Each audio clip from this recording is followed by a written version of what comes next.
এক গ্রামে ছিল এক বৃদ্ধ মানুষ।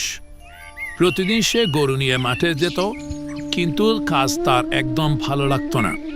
সে বসে বসে মনে মনে বলতে লাগলো, উফ, এই একঘেয়ে কাজ, কেউ নেই, কথা বলার মানুষও না, কি যে বোরিং। একটু মজা করা যাক, দেখি গ্রামের মানুষ কত দ্রুত আসে। এই বলে সে বাঘ আসছে বলে চিৎকার দিতে লাগলো। তার চিৎকার শুনে গ্রামবাসী দূরে এলো এবং বলতে লাগলো, কই বাঘ? কোথায় কোথায় বাঘ? দূর মিয়া, তোকে নিয়ে আর পারে না, একদম মিথ্যা মানুষ তুমি। পরের দিন সে আবার একই কাজ করলো। গ্রামবাসীরা আবার দূরে আসলো। দূরে এসে দেখে এবারও বাঘ আসে নাই। এভাবে সে কয়েকদিন গ্রামবাসীদের সাথে মজা করল। কিছুদিন পরের কথা, একদিন হঠাৎ সত্যি সত্যি বাঘ এলো। তখন সে চিৎকার দিতে লাগলো। তার চিৎকার শুনেও আর কেউ তাকে সাহায্য করতে আসলো না। সবাই ভাবছিল সে হয়তো আবারও মিথ্যা বলছে। কেউ আর আসলো না। বাঘ গরুকে চলে গেল।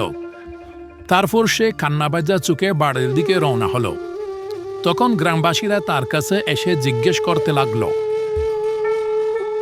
আজকে কি সত্যি সত্যি বাঘ এসেছিল?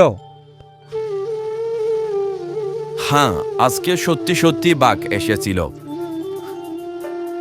দেখলি তো, যদি আগে থেকে সতর্ক থাকতিস।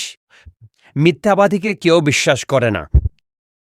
আমি আর কখনো মিথ্যা বলবো না। আমার ভুল, আমি সত্যি মিথ্যা বলেছি, আমাকে কেউ বিশ্বাস করল না।